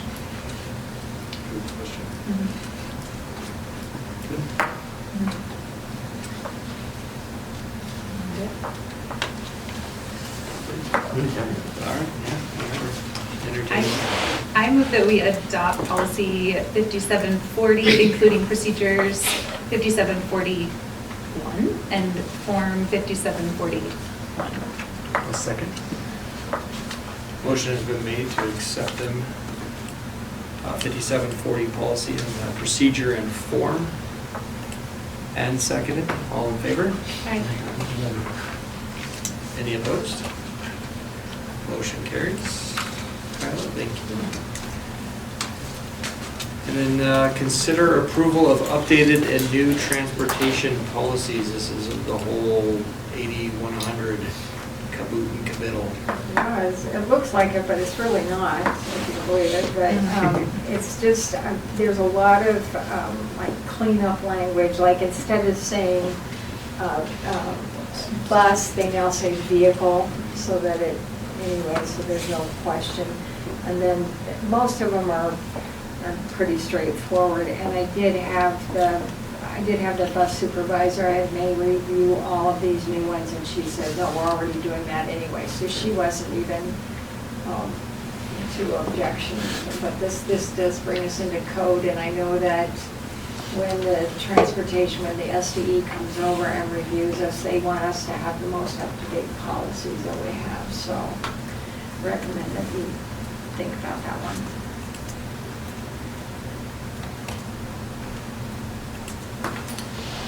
Do you guys have any questions? I do have one question, and it's in regard to 8105P, and it's just the extra blurb on top that says required policy, a law, or. Oh, I shouldn't have that in there, So sorry. Okay, so that's gonna be removed. Yep, Okay. I This was is going to one- take those out. At least one of the topics addressed here, and I'm like, it's. No, we gotta take that out. Okay, good. Other than that, I didn't have any other questions. All right. In that case, if there's no I questions. move that we approve the updates. I can stop drawing it out and Yeah, take it just to let me it, do it. right? The updates of the new transportation policies with cleanup of 8105P PR1. Motion has been made and seconded. All in favor? Aye. Aye. Aye. Any opposed? No, only 4 of us. Motion carries. And finally, consider purchase approval of BusRight routing system. Oh, I should have asked before we got to that. Are we gonna have to create a policy on this? Possibly. Oh, well, then we should not approve this. But, okay, we put it on here, this proposal came, a month ago, and they was really excited about it, and I called a couple of superintendents, talked to a couple of them, just to kind of see how they felt about it. I know Steve's did some observation and considered it. But it's that program that I was describing a little bit earlier when I had in my updates to you, where you would have an iPad on each bus, kids would log into it, you would track it, you would know the bus routes, you know where the buses were at all times, my supervisor would know where they are, and parents, if they chose to put by the app or to, I don't even know if it costs them. No, it's free. It's free, okay, you could get the app. And then they would know where their children. In fact, I would like to just maybe let Steve and Eric both talk just for a minute about it. It's just this, and then I'm gonna recommend that we table it. I don't think we're ready. We were kind of mixed feelings on it, and I think we just need more information at this point. We might bring it back in next month for action, but if we can just give them a couple minutes each way. Yeah, I'm able to better provide the information from the driver's side and then admin perspective. This morning I went to Emmett School District and contacted their superintendent, and they allowed me to ride their bus and see how the app actually truly works. And just want to thank Mr. Woods, who's the superintendent there, and then Ben Bennett, who was the transportation director. This was actually, the device is, it looks like an iPad, but I actually don't know what it is because the company actually provides that for them on a 3-year basis, 3-year contract, and after the 3 years, then you get new hardware for that. With this as well, it is an app for parents where they can track the students in terms of where they're at or where the bus is at. For the drivers, it's a great attendance tracker, and you can track attendance on the iPad using one of 3 different things. You actually have a card that they give to you. There's actually a sticker, and then I saw that a couple of the students actually had the sticker on their back of the iPhones or phones, and they just, once again, put it to that scanner. Or the third way you can do it is actually a toggle, where you have the list of all the students at a particular stop, and then you can actually toggle it, yes, they're here, or no, they're not. So you have 3 different ways that you can take attendance from the bus driver's perspective. The routes, the transportation director, he had a massive TV, and he has every single bus tagged. Now, if you just want to hit on one, you can, and it will take you to that very specific bus route and every single stop on there as well. And from that perspective, it was pretty amazing what it does. In talking to the transportation director, I was asking, what is the #1 feature that you like about this? And he told me that it has cut down about 80 to 85% of communication. And I'm just thinking, as administrators here, if we can just have something that would cut down 80 to 85% of our daily things that occupy our day, that would be amazing. But then obviously there's the cost factor that's associated with this. So that was my quick summary of what this looked like. But students, the high school students and middle school students, they had it either in their wallets or on their phones, and it was quick. There's one stop that had 8 students on it, and I counted, it was less than 20 seconds for them to scan it and then walk through the bus. Elementary students, they actually had it on their backpack, but they had a huge or long lanyard that was attached to it, and they had their ID on something like this. So they just tapped it and they were good to go. For those that are the frequent flyers, meaning that there's a lot of cards that have gone missing, the company provides all of them they just provide all of the cards, and you can scan the ID in and you can just reproduce it right there on the spot. And for the couple of them that are high flyers, the bus driver actually had one right there on the scanner, so they can just do that. He scans the kid in. Correct, exactly. But there are different features, so if you do not want to purchase the cards, you can actually toggle it, but that's a lot of work, because I believe this particular bus driver had up to 92 kids on that particular route, and you can imagine how often you'd have to toggle back and forth, but there are other ways to get around this. Okay, Art, I know your child logs in every day on the bus over in West Ada. Yep.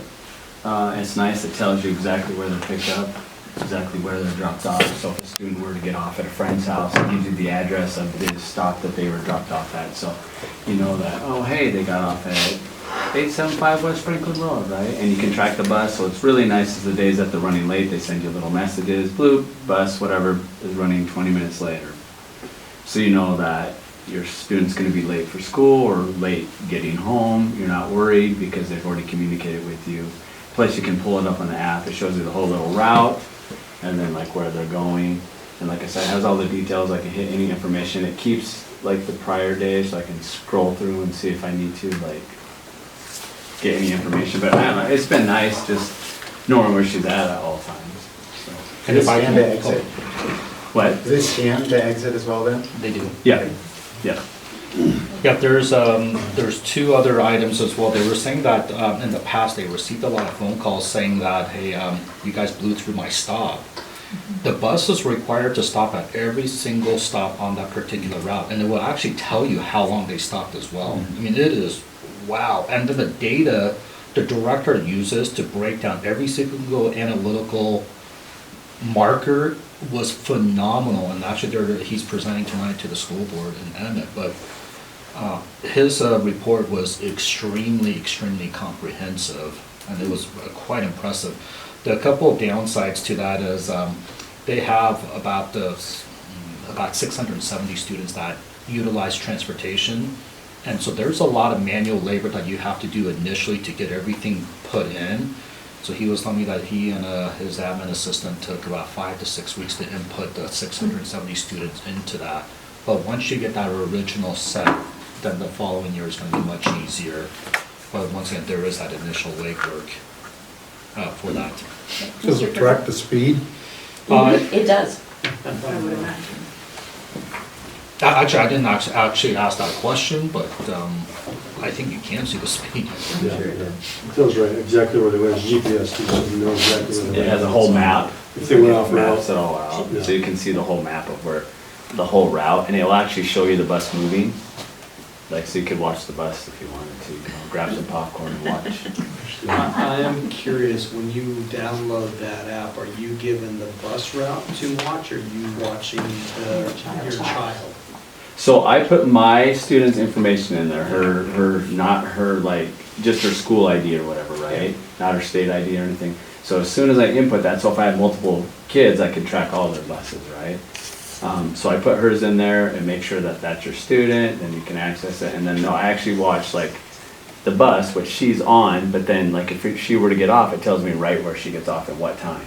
It's just like, she got off. You're tracking her, not the No, bus. So she got off to no, a wrong. it does not track the kid. No, it's the bus, but like. Well, I'm just, so my question really is, if the kid decides to get on a different bus. Right. Gets on a bus, it's gonna track her based on that bus, not on, Well, based she on. probably couldn't get on. You probably because she couldn't wouldn't get on. She wouldn't be able to She's never scan had in. to. Yeah. It has those markers on Which there. would be so nice for elementary kids. I can think of, oh my gosh, so many No, right, times right. where Yeah. kids are on the wrong bus. It'll buzz them. I talked to Emmett guy also, and he just said, yeah, it will buzz them, but you can't, like, you can give your child a note. Please Right. let my child know this Right. bus to go here, so the bus driver knows, and then it's gonna be in the system. But, then he'll just get out of their place. I think the But it link- does not track the child. That was Yeah. my first thing when I heard that. I go, we're not doing this. Right. I thought it was a tracker for that kid, that when they're walking down the tracks, and it doesn't. And that car just, when they get on the bus, boom, they're on the bus and you're tracking the bus. When they get off the bus, boom, they don't track them anymore, but you know where they got off. So if they did go, like they are going to a friend's, so they're on a different bus, There's can that. you, there's gotta be a way to still. There's actually, when you get Watch on and when you something. get off, there's actually something that I believe the language, specific language is unexpected entry or unexpected exit that does that because it has those specific markers on it. And the cool thing is that you can move every single entry and exit point. One of the technical glitches that they have right now is that if they're dropping off at the middle school, they actually had, I saw this where they said of one student, unexpected exit, but it was still at the drop-off point, but it was within like 40 feet of it. So it is extremely dialed in. So they're calling BusRight to make sure that it's a little bit bigger in terms of that number of steps that they have. But they also, I believe, have a policy where you are not allowed to, you're not allowed to switch buses. I mean, they don't take care of that because they're just worried about the safety portions of it. They do not want to necessarily manage that particular part about, hey, I'm going to a friend's house or I'm going to this house or this house. I think that's, when you are a much bigger school district, I'm not sure that they want to tackle that on, but I am very confident that they don't allow that from memory of our conversation with them. Yeah. From a financial standpoint, the district is reimbursed on two different levels, the miles that are driven and the number of riders that we have, and whichever one of those volumes is the greatest is where we receive our funding.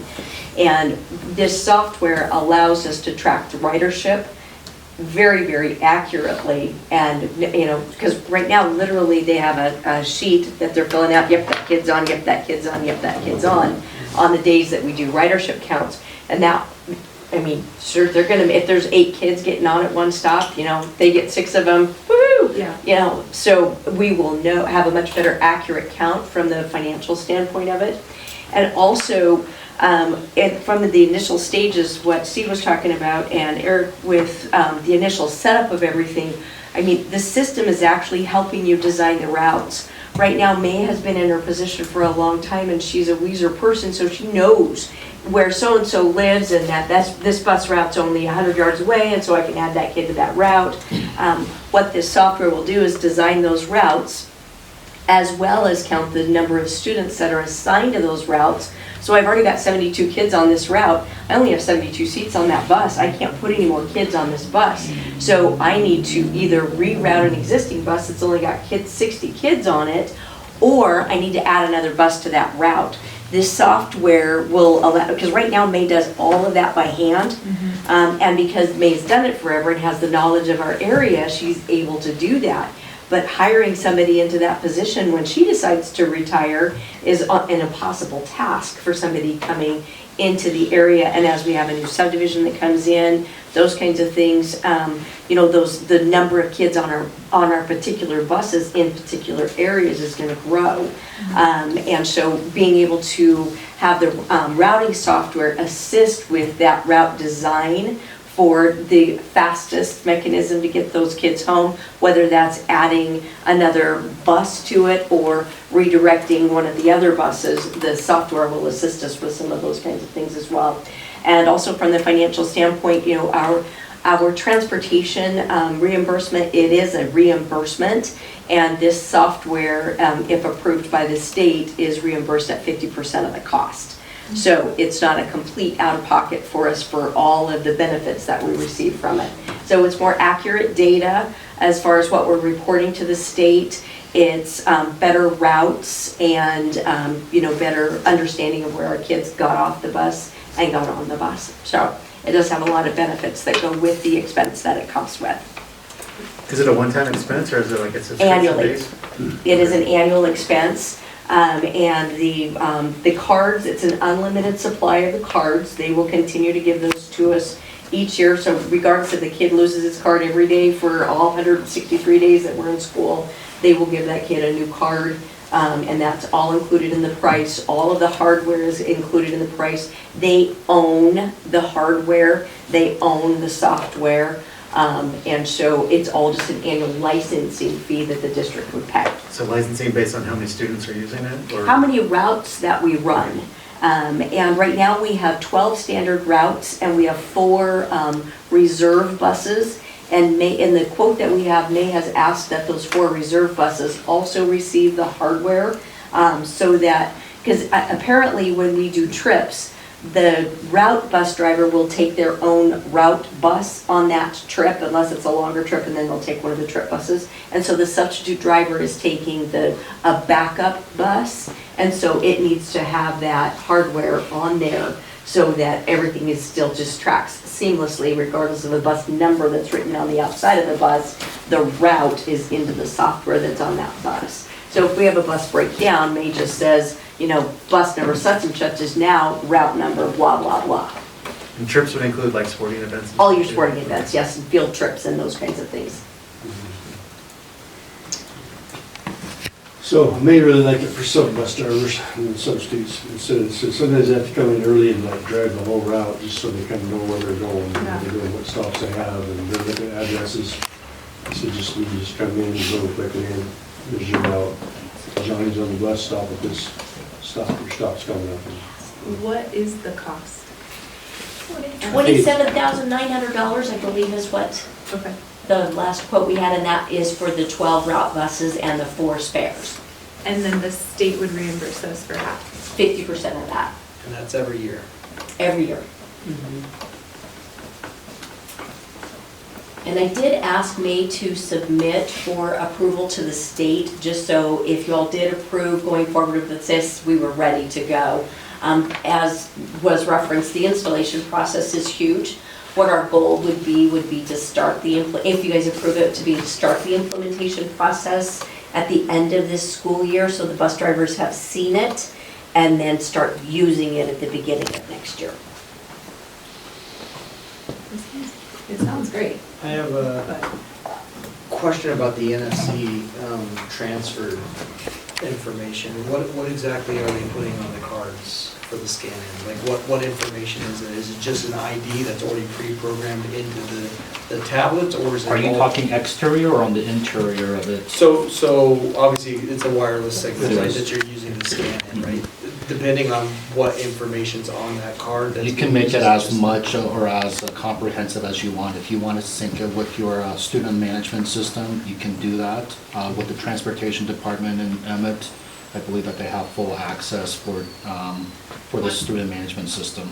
So they put on allergies or? I don't, that part, I'm not certain, but I did see a couple, I saw into it. I didn't, he didn't go into it to that degree, but you. So that's on the tablet that you're looking at on their screens. Correct. I'm just wondering, the cards themselves that the kids are running, No, on the is that exterior- just a number that's used to Correct. access that information? Correct, on the exterior, I actually have a picture that I'm presenting to the admin team next week, but on the exterior, there's just a number. It doesn't even look like it's a student ID number, but it's just a randomized set of numbers. There's no identifiable markers on it for any students. Yeah, that was my question, because I was wondering how much information is on an NFC card, because those things can be, my phone pop it off of that, and I can get a number on it, so I'm just curious how much information we're putting on that card. And the kids are carrying around in their backpacks, but if it's just a number that identifies something in their system, then I'll know. And it really did not look like it was their number that's issued through the state either. It just it did not look like that. Randomized number. Yeah, if they lose that NFC card, it's not like an RFID card that can be read by any reader. That's why they don't use RFID and they use the NFC. NFC can only be used, it only is programmed into their systems, and there's absolutely no data actually on that card. Do they have to have Wi-Fi the entire time? No, it's already, it's not off of Wi-Fi.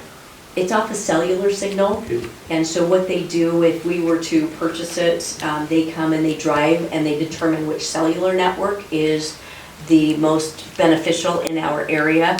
They would drive our existing routes, and they said like in the McCall area, there are a couple of areas where there is no service, but they're very short distances. We would certainly have that out at the end of Cove Road and some of those kinds of things, but they would be limited.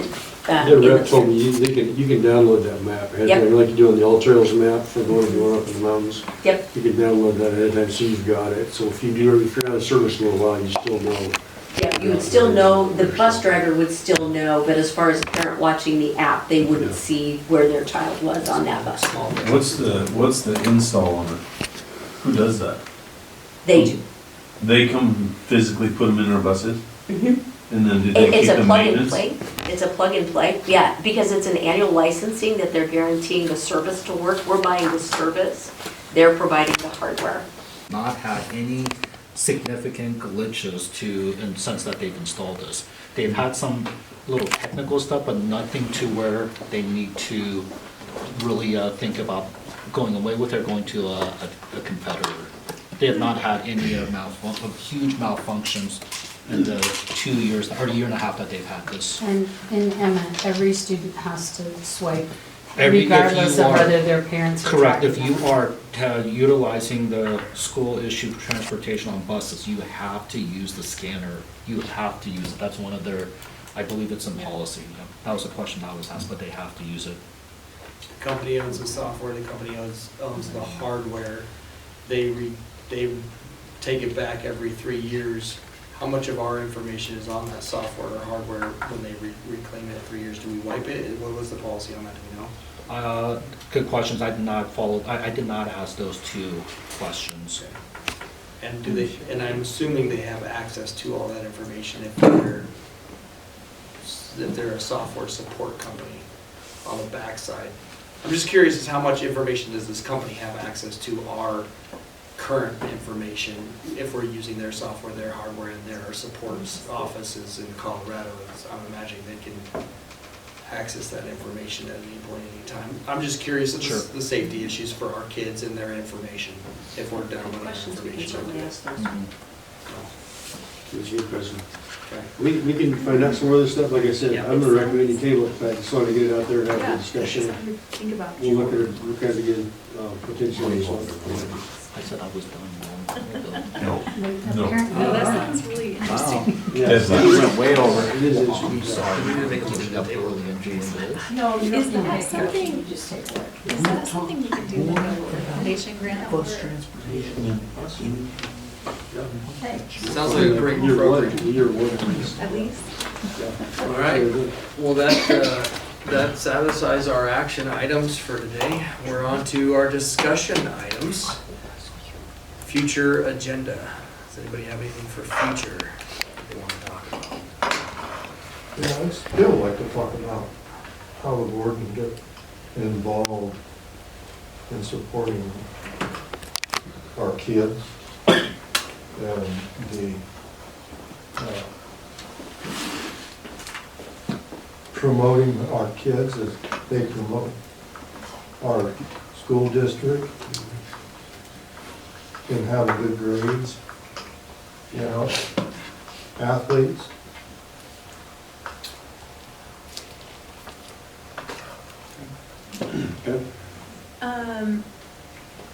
I don't know if this needs to be a future discussion item, but just curious about like where we are on our field house situation. Jim asked, he wanted to talk about that at the next board meeting. He was asking, he had it on here, I took it off, it was a discussion item, and it was just to talk about something, and so yes, something, so I know he wants it on April, so I'll make sure I get it on April, and I'm sorry, I had that discussion, but I also put it out to the admin to maybe kind of make it,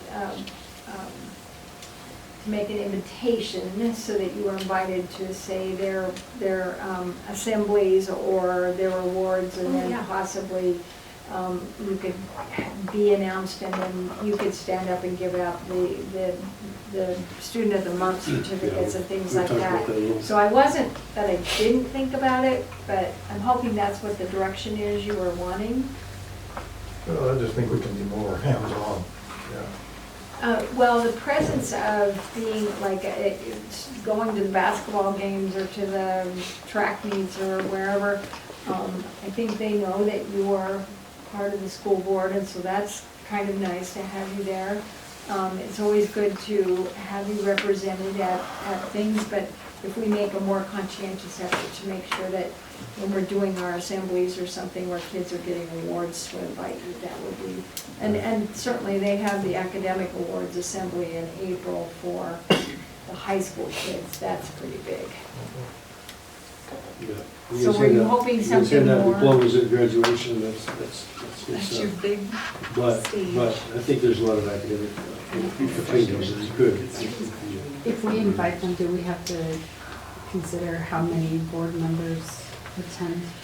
Yeah, but you just have to let me know so I can advertise, but, you know, three have got to advertise for a quorum. Just have two people, Yeah. one or two, and have. Invite not less than one team, but Yeah, say we do that. yeah. Yeah, we can do that at any time there.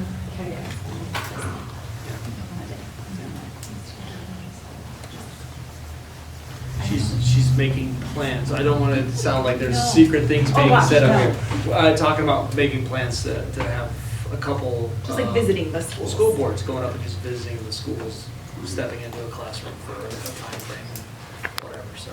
And I talked a little bit about that. We could, I'd be happy to, like, organize a tour and we can just go and do that, but I think, I don't know, we can discuss that some more, but I think that's good. No, I wouldn't want to make it some big crazy thing where it takes no. a bunch of time. You don't want it to be from them. intimidating, you don't No. want to be looking like you're looking for something from some No. teacher, you don't want that. That's why, Not at all. in my mind, it's better, like, if I go with you and we just go into class. But I think teachers actually like that. They like to see, I liked they it. have an interest.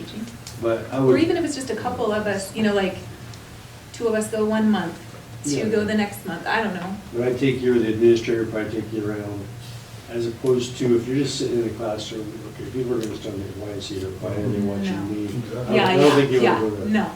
But clearly, I think it's Just healthy. fun to see what the kids Healthy are for you doing. to get into the schools and see what's Yeah. going on. And so, I think we for sure make that happen. Now, I assume by all means that comments just, but by all means doesn't keep us from going when a teacher invites us Oh, no, to absolutely. their classroom. Absolutely. The teacher says, No, hey, no, come no. check us out. So I Yeah, know no. Courtney's done that multiple times. And Yeah, I've yeah. really appreciated the science experiments I've gone to observe our class do, so, yeah. No, that's fantastic. So if a teacher wants to invite us, by all means, we do like those invites. So, anything else before we move off a future agenda items? Thank you, those are good suggestions. One-to-one devices at the high school. So we've had a few discussions about this with the, with primarily with Kevin Hennessy, Dave Davies, and a little bit, but as far as, they hand out Chromebooks, and they've had some issues with them. And so the idea is to like potentially give freshmen, incoming freshmen, a brand new Chromebook. It's theirs. They need to take care of it. Potentially just discussions about whether you put insurance on it, whether you buy insurance for it, or the parents do. There'll be some more discussion about that. But it would be theirs. You check it in summertime. And so the idea would be hopefully to take a little bit better care of it. And then when they leave their senior year, usually they have 5 or 6 years is about the lifespan of a Chromebook. They take care of it for those 4 years. They'd have at least another year, maybe 2, and they just take it with them. It's their machine. Currently, I think Kevin feels that that would really reduce damage that is done to some of them. They don't seem to care, or they're theirs, or they'll pick it up wrong and they crack something, which doesn't happen a whole lot, but it happens. And the idea that it would be theirs, the idea would be that they would take a little better care of it in time, and then just give it to them. And I think as far as cost effectiveness, typically, we're trying to make sure everybody has a computer that works, and that's about the lifespan of them, and so that would be an idea to have them just take care of that. Rather than just give it to them at the end of 4 years. That phone line, And a Chromebook. there you go. Okay. Yeah. So that's that discussion, and we could decide it down the road, but we just want to get it out there as an idea to Yeah. think about and chew on. Yeah, because we I like just, that idea. didn't we just approve for replacing a whole slew of them here, right? What was the number on that? It was, we wanted to buy 400 every year because that puts us on a 4-year rotation of all students having a new computer, because after that 5th year, pretty much the security is what goes away on the computer. It's not that the device doesn't work anymore, it's that there's no security features on there, so there's no way to protect the data that's on there and all of those kinds of things. So with the levy that we ran last year, we put in the $160,000 to purchase 400 Chromebooks each year, and that starts that 4-year rotation cycle for us. So, yeah, it could be a cost savings, right? It could be, kids take care of them better, Yeah. This is me. Right. I know I did it in my district in a while, I know Casey Clark said they did it in Melba, when he was here. Okay. It's not just a Yeah, total yeah. concept, but it works pretty well. I think it's. Yeah. Right. Incoming class, this is how much you're buying. Yeah. It would just be high school. Right, do it other levels, but you're not gonna give it to them after 4 years. You just- Right, yeah, so I'm thinking we wouldn't have to buy 400 every year, Well, hopefully. you're gonna have to with 1,600 kids, every 4 years, 5 years, you have to have a This year. device. They Yeah. just- Like I said, the safety mechanisms don't work out anymore. Right. So, But the high school, you'd really be buying 100 and, 120, however many freshmen. yeah. Maybe 3 or 4 will keep them. They would still have all of those to use too. You guys have good ideas? No. I'm wondering how the other schools get them.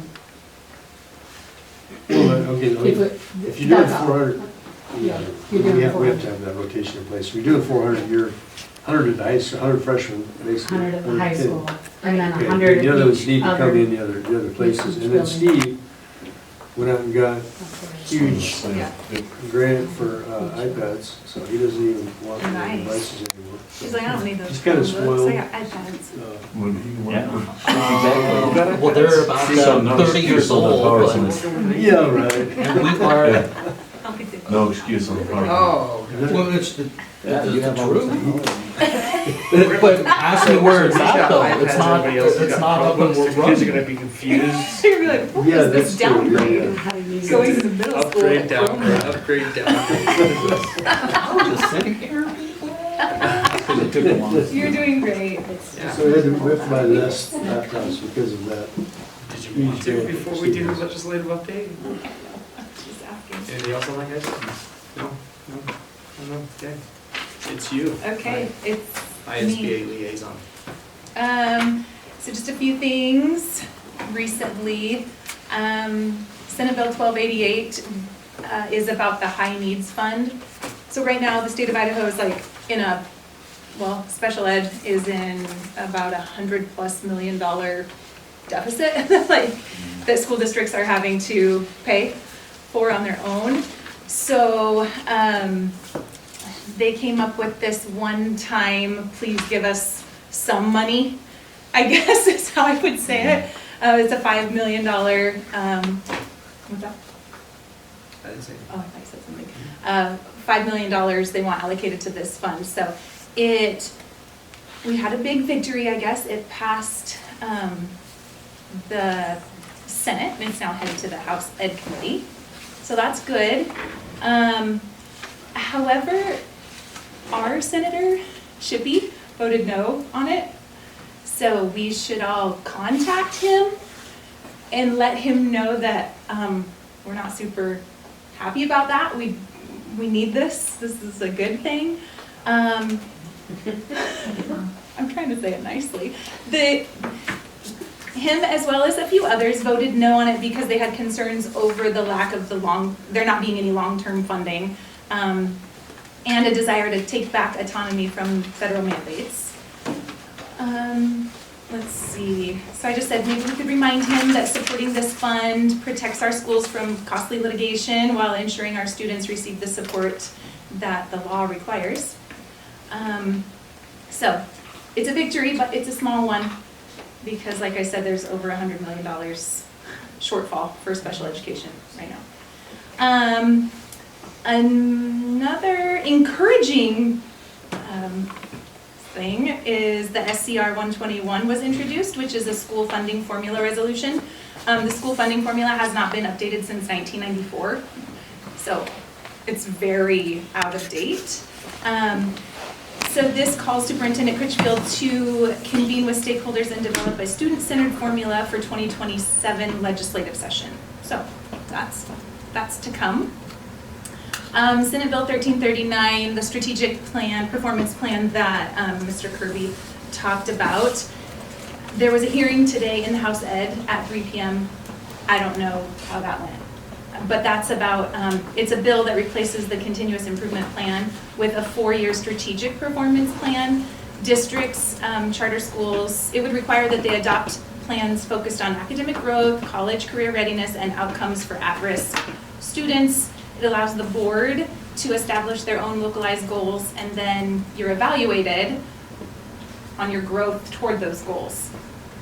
If the district or charter school shows a lack of growth over 2 or more years, then there's supposedly going to be a tiered state intervention where they will offer direction for professional development, curriculum-related budgets, and instructional calendars, giving high-level guidance to meet your targets. I don't really know how we feel about that. That's a little bit of the tricky part. There's a couple new mandates that we really need to be thinking about. One, we already do, but Senate Bill 1336 is a new civics education requirement, so it requires a full year of Western Civ in the 8th grade by 2030. So we've got that that we got to figure out. We have a few years. Then House Bill 784 is a new recess mandate. I couldn't really believe that this wasn't already a mandate, but at least 20 minutes of outdoor recess for K through 5, which we do. And then it encourages schools to provide unstructured activity breaks for middle school, which we do. Unstructured. Do we do unstructured? Recess. We did. Oh, we do recess Yeah. at lunch. There you go. Perfect. 20 minutes. But this is the kicker. It prohibits withholding recess for disciplinary purposes. So the ISBA is advocating for an amendment to this to allow exceptions in cases where the disciplinary issue occurred during recess. So that's the one thing they didn't put in there. It's like, well, I'm So hopefully they make an amendment to that. But right now, that's where it is. And that's all I have. Do you have some It looks like she. I think you Oh, passed you it have to me. okay. I heard you had a fun last Okay. Thursday lunchtime. Dear Superintendent Kirby and the Weiser School Board, the Weiser Education Foundation would like to thank you for the memorial in memory of Linda Carpenter. Aw. An acknowledgement has been sent to Mike Carpenter and family. The funds donated will be used for students in the Weiser School District. Thank you for your kindness to these two longtime employees of the Weiser School District. Cindy Campbell, Weiser Education Foundation Board Member. Mr. Carpenter was my 6th grade teacher. Coolest 6th grade teacher. Okay. Thank you so much. Oh, wait, I should have done this before. Do I need to start here?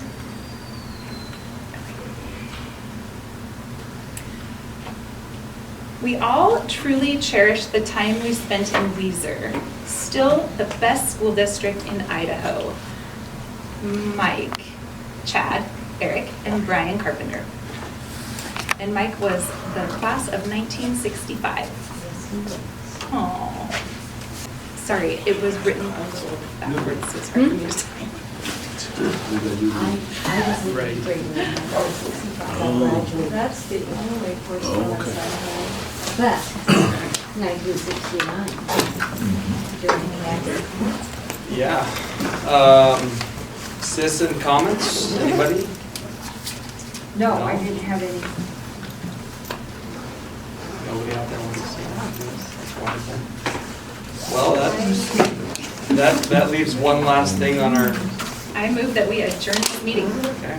Second. Motion to adjourn has been made and seconded. All in favor? Aye. Aye. Thank you guys. Thank you.